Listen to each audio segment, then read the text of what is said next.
It all happened like I knew it would. A single drop of source magic. And, like flies to honey, the monsters swarmed. The rebel panicked. The carnage began. And the Magisters pointed their fingers at me. Just as I'd planned. I was shackled and collared, and sent to Fort Joy.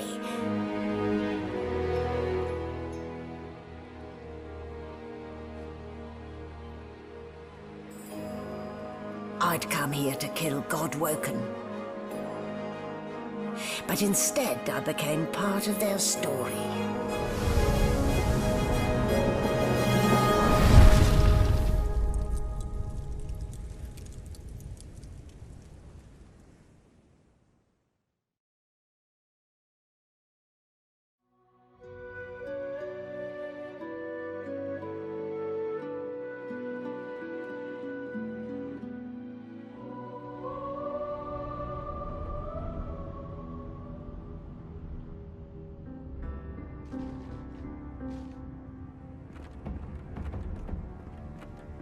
So, still a bit groggy, are we?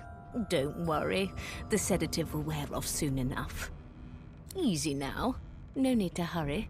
Get your bearings and report to me upstairs.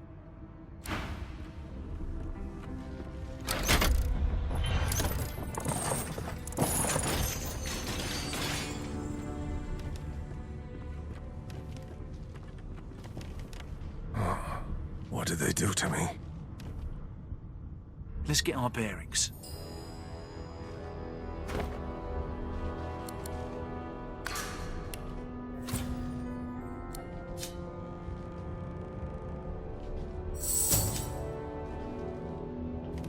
Not a very chatty fellow, are you?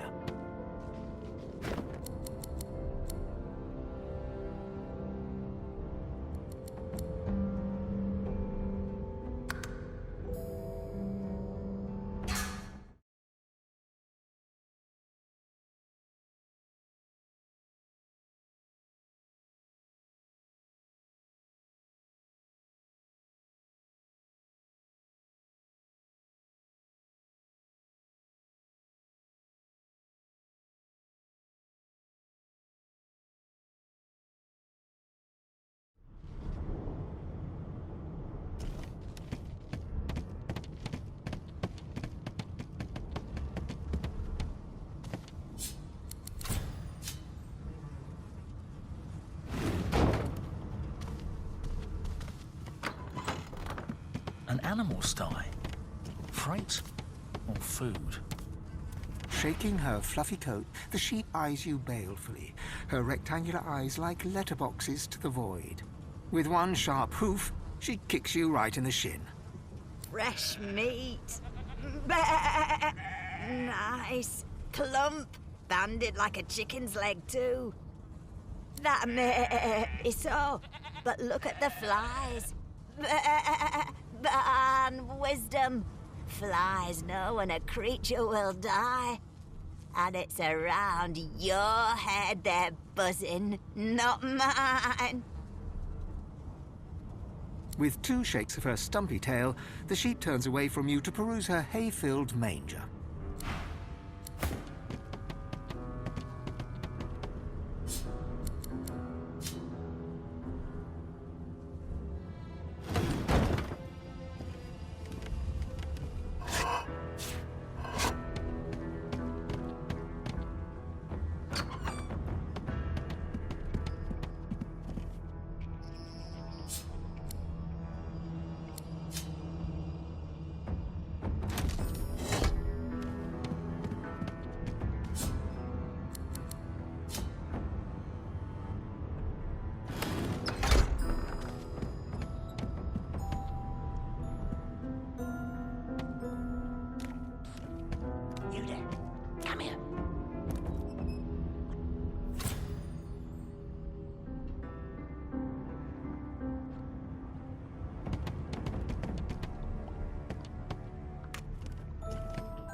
The Magister Guard snorts and sniffles as he sleeps. You're almost impressed that one man can make such a phlegmy racket. Wait, you're no Magister. You're a sorcerer. What are you doing here, filthy lizards? Choose your words carefully. My fists ache to meet a new face. Damn. If it's not one thing, it's another. And no way I can trust those fools to deal with any nonsense on their own. Can't leave the prisoner alone, though. He's been nothing but trouble, I hear.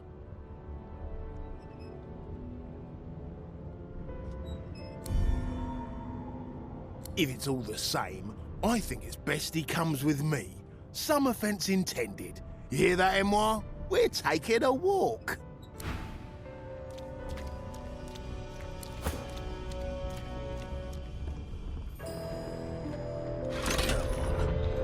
Keep your hands where I can see them.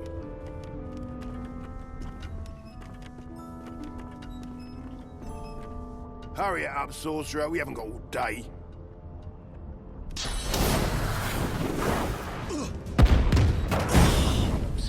The dead Magister.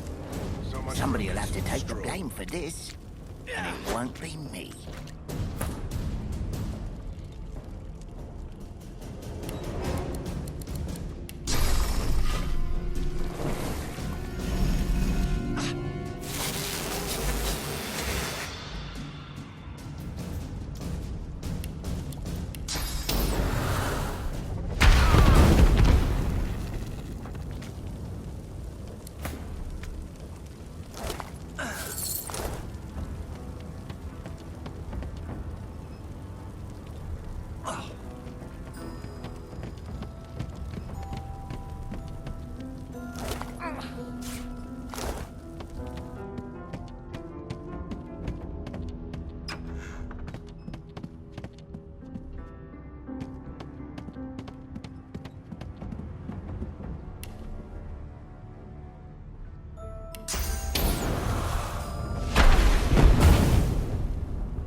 Not the most elegant solution, was it?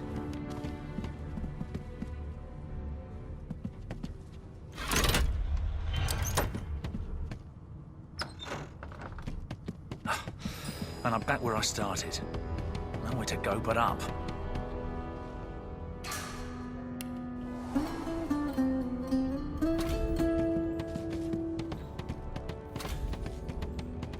Why, you're looking a bit more chipper. Yes. Looks like that collar fits you snugly enough. Nice bit of work, even if I do say so myself. There you are. Not too tight, I hope. The collar, I mean. Oh, not to worry. Every dog has to get used to its leash. In the meantime, your next stop will be Magister William.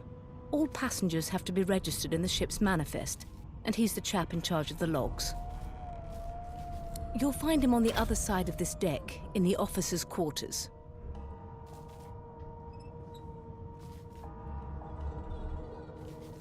She frowns and peers at you closely, resting the back of one hand on your forehead and taking your pulse with the other. Delusions such as these are rare, but not unheard of. I recommend a cup of mulled wine and another night's sleep. Just take it easy. Why, for my peace of mind, of course. Why don't you try casting one of those source spells of yours? See what happens.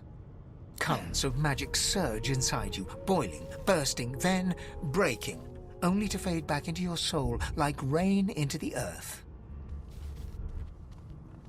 My, look at the concentration on your face. All will, but no result. There you have it. See? The collar's function. It neuters you of sorts. Makes you unable to cast source. For your own peace of mind, of course. Yours and the whole world's. Good gods. There's been a murder here. Quite the mess they made. Sing us a song, I know you can.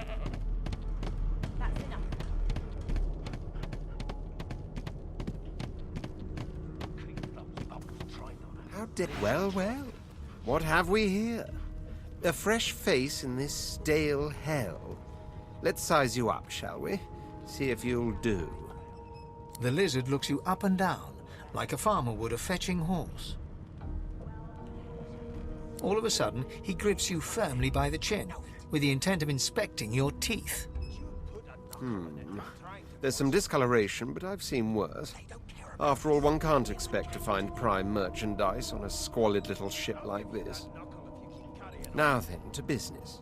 You will answer me 3 questions. The first one is this.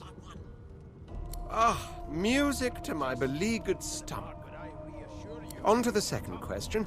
Can you knit, weave? In short, tailor? Oh, but to feel the caress of satin on my scarlet skin once more. A most satisfactory answer indeed. On then to my final query.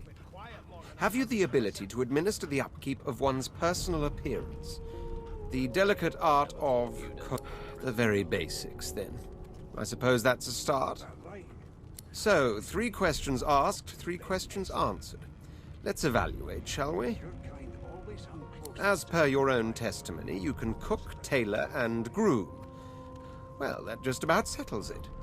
You've got this wolf on a leash now. I offer you my sincerest congratulations.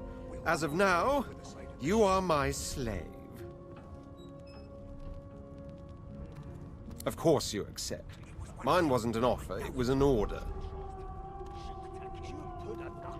Anyway, you may leave me for a moment. We'll go over your duties once we reach Fort Joy. Now shoot! I'll give you that knuckle if you keep carrying on. One of us can get our own. Here to register, sir. Good, good. Magister Williams is just about done with the last passenger. You faring okay so far? He tugs the collar of his uniform and chuckles. Sorry you're upset, sir, but we all wear what we wear for a reason. You head on in now. Williams will get you sorted fast. Keep those bolts trained on her, and if she tries to run, shoot to kill. You see, Standing at the center of the room, you spot a sorcerer haughtily eyeing a pair of nervous-looking magisters. They keep their crossbow trained upon her as she's being interrogated by an officer. so you admit it then? You murdered that poor fella.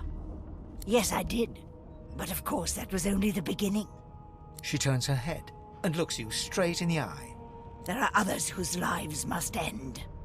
Good God, the woman's mad. You there, sorcerer, go and fetch Magister Siwan. We need to do more than collar this maniac. We need to shackle her, hands and feet. By all means, do as the officer says. But you had better hurry, because She reaches for her collar and simply removes it. I'm just about to create a scene. Subdue her, men, quickly! If she casts source, the Voidwoken will come. They'll end us all. She smiles with wicked satisfaction. Precisely.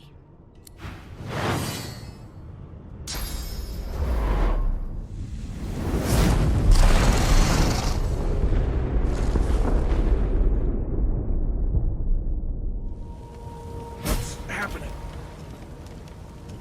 No time for chatter. We've got to get out of here.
Before this thing The hound falls desperately at its snout It winces as it draws blood from its wet black nose and continues scratching.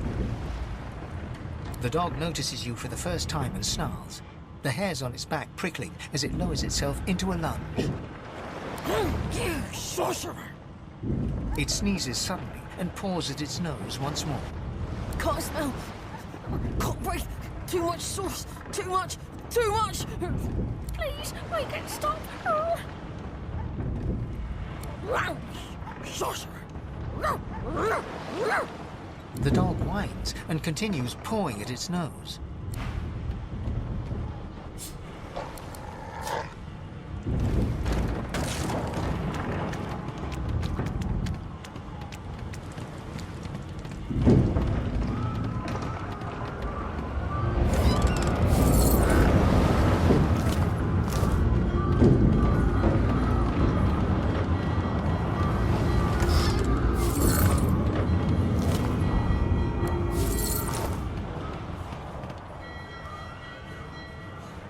Damn, that doesn't bode well.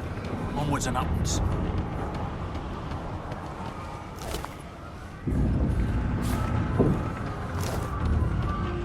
Places. Something's pounding on the hull.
There's still a chance.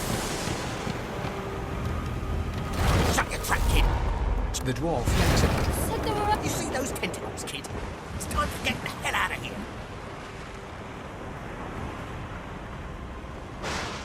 Thank you. There's a ladder right over there. You can go straight down. You're gonna be the death of us, you hear?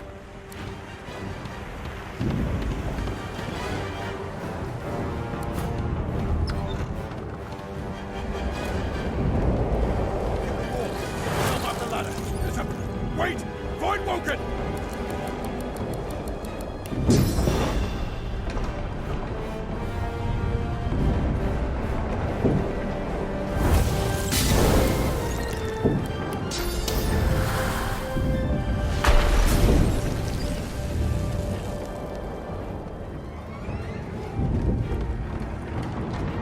These beardless bugs would sink the ship on my watch.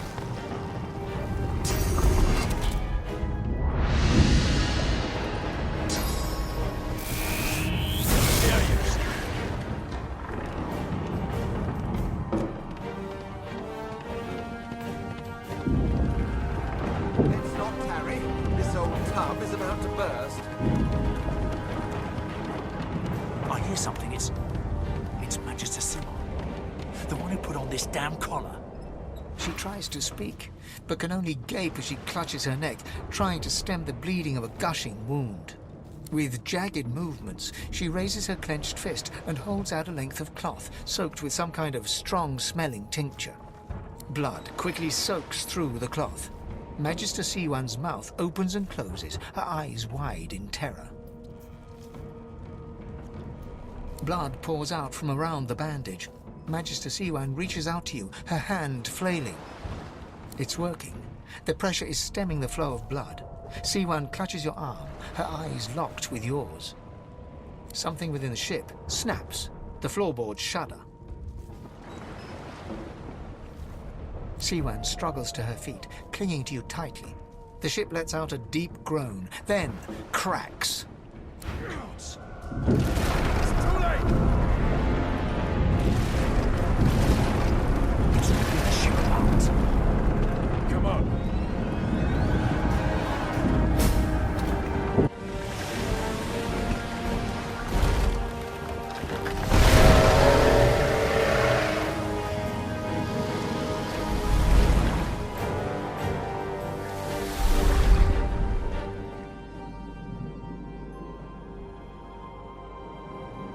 I have plans for you, child.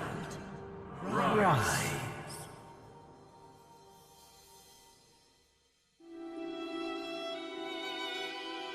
Honorable Dallas, we lost a ship sailing sorcerer prisoners to Fort Joy.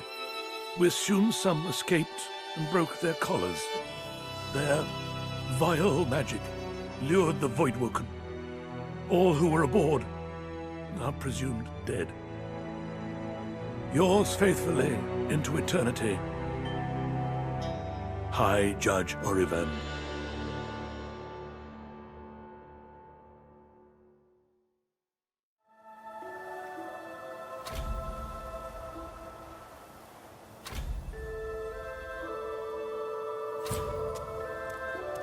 Did you see them?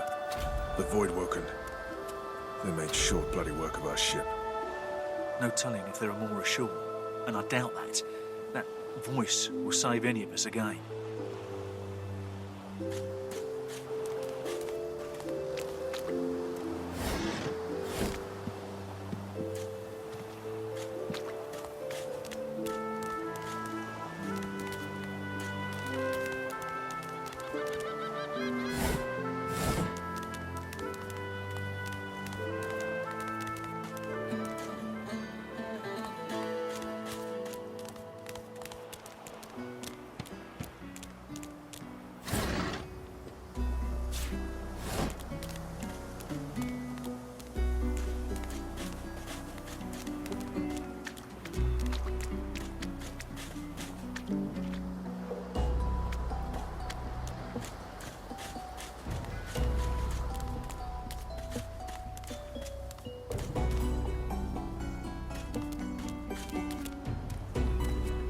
You spot a strange lizard gazing over the water with a steady, malcontent stare.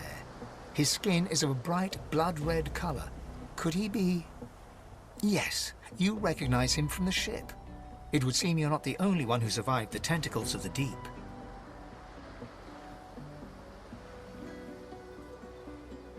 The lizard turns about with the graceful ease of a dancer, or a duelist. You lock eyes with his, two smouldering embers that sizzle your very soul. I did survive, yes. And chances are I wouldn't have, had you not returned to the aid of your fellow passengers down in that dreadful hold. You have my gratitude. Hand over heart, he salutes you with a bob of the head. More than a nod, though less than a bow. Yes, I'm sure you've all the makings of a hero and all that, but let's not get carried away, shall we? Nevertheless, one good turn does deserve another, so as far as the whole slave business is concerned, let's just forget about it. You may as well have your freedom.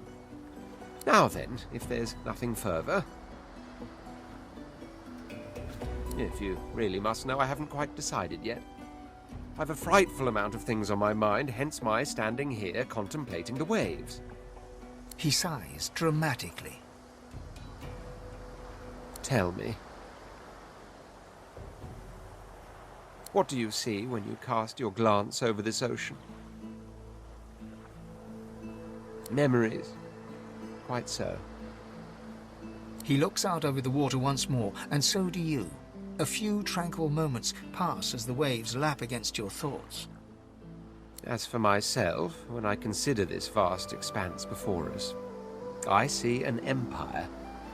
I see continents dotted with mighty cities. And shimmering along the soft curve of the sea's horizon, I picture the palaces that formed my paradise. Lost. What do you mean, what do I mean? I mean just what I say. I had a very actual empire that I lost.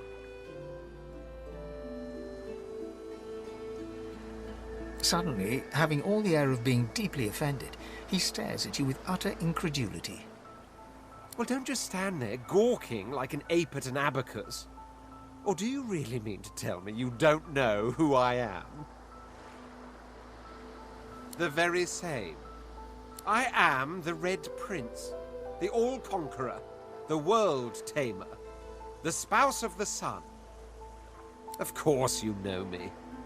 There's a brief moment's pause, during which his grandiloquent pose deflates ever so slightly. That said, I suppose I must own up to the fact that I find myself rather in between all-conquering and world-taming opportunities at the moment. The grandeur that is my fate has hit a bit of a snag. But never you worry. For the throne I was destined, and my throne I shall have. Truly. A kind offer indeed. And you've already proven to be trustworthy enough. You came back for the others on that ship, after all. Fine, I accept. On one condition. For reasons I'll not disclose right now, it is imperative that I should meet with a dreamer, one of our kind's revered mystics. I've reason to believe one of them may be present on this island. Promise me we'll look for him, and I'll extend you the blessing of my company. Jolly good. So, now that that's settled, first things first. Even if you are as versed in the art of eloquence as I am, that our swords will be doing a lot of the talking from here on out goes without saying. As a born fighter, I prefer the perfection of the blade myself. But I'm well acquainted with the secrets of magic, and yes, even subterfuge. What say you? Very well. Onwards then to victory or death. The Red Prince nods and gives you a smile that wavers ever so delicately between courtesy and contempt. Now, as you're aware, you'll be traveling with a prince. Proper forms of address include Your Majesty, Your Royal Highness, or if you're feeling particularly frivolous, Milord. As your luck would have it, I seem to be fresh out of luggage, so you won't be required to carry my belongings. Of course, there are other forms of protocol to bear in mind, but I'll see to it you'll pick up the rest as we go. So, without further ado, let us be off!